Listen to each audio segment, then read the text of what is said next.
So I have definitely wasted money and I've wasted time. And I have bought some of the wrong comic books in the past. Now, today I'm sharing 7 comic book collecting rules that I've come up with that I wish I had on day one, so that you can skip some of these expensive lessons and have more fun building your collection. Now, this is going to be a pretty quick and straight to the point type of video, but if you've got some of your own rules, please share them down in the comments below so that we can all learn from each other. Lord knows I could use some help, that's absolutely for sure. Rule number 1, check sold data on eBay, not active listings. And people make this mistake all the time, but you have to look at sold data. That's reality. The active listings are just wish prices. And yeah, I know most of you know this, but it could probably use some repeating. Now, even better than sold listings are websites like gpanalysis.com or 130point.com or even eBay's Seller Hub. But if you just want to be quick and dirty, sold listing data on eBay is better than nothing. Now, I have probably more than once just been lazy and paid the list price for a book on my wish list, and then I later checked the sold listing tab and then I realized I've overpaid. And yeah, that always hurts. So stop being lazy and do the due diligence. Your future self will thank you. Before we jump into rule number 2, I want to have a quick word about our upcoming comic book giveaway.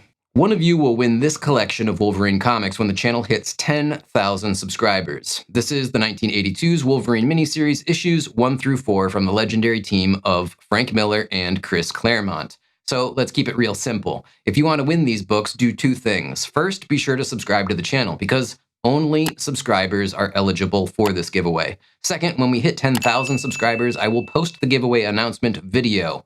You have to see this video to find out who will win, so make sure that you have notifications turned on, because you don't want to miss that. Now let's get back to the discussion. 2 copies of the same issue can be worlds apart. We could have blunted corners or spine ticks, creases, water damage, and even page color. This all matters more than the hype around the book that is fluctuating from week to week. If a crease breaks color, of course, that's permanent. If a book has a light bend or a wave that's non-color breaking, that might be improved with pressing. And yeah, sometimes it makes sense to buy a lower grade book, save some money, and still have that book in your collection. But make sure that you're paying the right price based on the condition of the book in hand. And this goes hand in hand with rule number 1. You gotta know what it's worth, and you gotta know what it's worth in the condition that you're currently looking at. It's important. It's my opinion that when you're starting a run, you're collecting Amazing Spider-Man, for example, it's always best to secure the most expensive key books early. Focus on the expensive key books first, and then at least you have the most valuable books out of the way as soon as possible while you're looking for some of those sometimes hard to find random dollar books at stores and convention, which, yeah, they can be super time consuming to find. Plus, here's the big thing. You might decide down the road that you're no longer interested or wanting to focus your time, energy, or money on this particular run, and it's much easier to liquidate those key books than it is to sell off dozens or even hundreds of random filler issues. So get the keys first.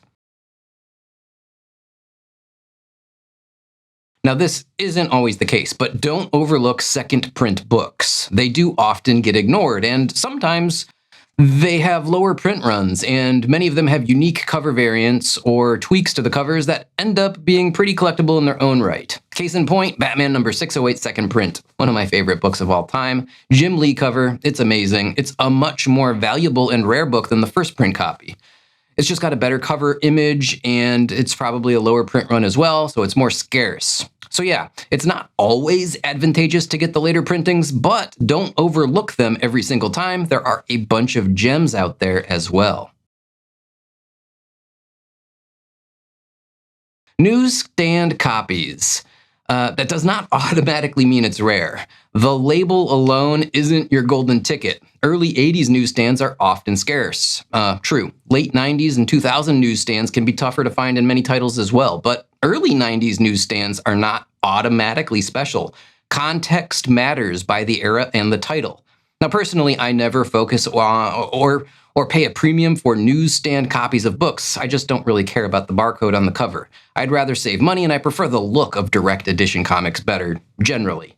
But I would say that at a minimum, if you're going to focus on newsstand books, do the research and don't automatically assume that just because it has a newsstand barcode on it, it's automatically rarer and therefore more valuable. Do the research, or do what I do and just avoid them. I think either way, you're going to be happier. Always take the comic out of the bag before you buy it. The back cover and the interior are often overlooked, and they can definitely kill deals, from, hidden spine stress marks to writing, tape pulls, stains. All sorts of things can live on the back or the inside of the book, and you'd never know it if you didn't open the bag. And yeah, when you get home, go ahead and swap out that old cloudy bag and warped board for fresh ones too. It's cheap protection, it's a better presentation, and if you decide to sell the book later, you'll thank yourself. Now, I learned this rule the hard way once when I bought a relatively expensive Amazing Spider-Man back issue, and I didn't open the book or open the bag and board first. I just took the seller's word for the condition. And yeah, later when I got around to opening the book, what do you know I found? Well, the interior centerfold page was popped loose from the staples, so I was a little upset. I think every purchase needs a plan. If it's a flip, set a price target and a time window, right away, immediately. If it's a forever book, buy the version that you're going to be happiest with, happiest to keep.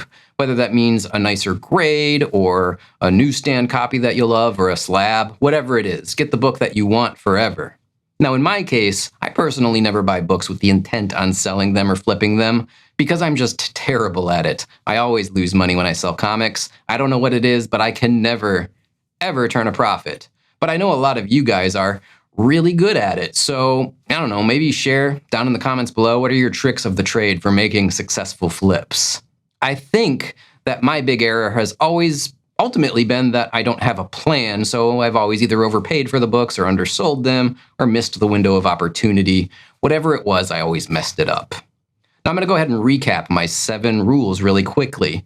Number 1, check sold data, not listings, and make sure that your decisions are based on real numbers. Number 2, pay for condition, even if it's lower grade comics. Just make sure that the price is right.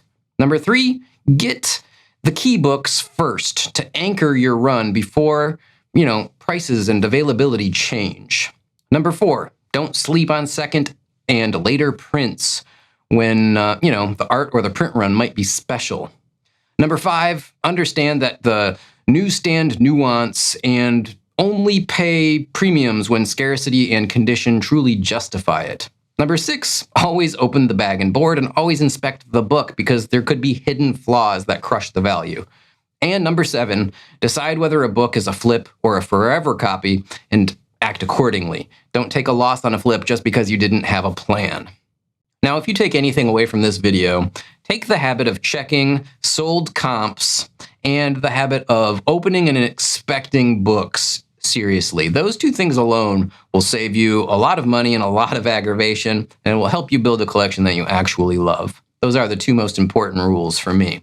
I'd love to hear the rules that you have on collecting. Which ones did you learn the hard way? What's your personal number 1 rule that you would have, had to save you time and money and stress? Do me a favor, drop that down in the comments below, and maybe I'll feature that in part 2 of this video if I ever do one of those. Now, if this helped you, tap the like button so that other collectors can find it, and of course, subscribe to the channel if you want more comic collecting videos. With that said, let me say thanks for hanging out with me for today, and yeah, keep collecting comics, keep watching my videos, and until the next one, bye now.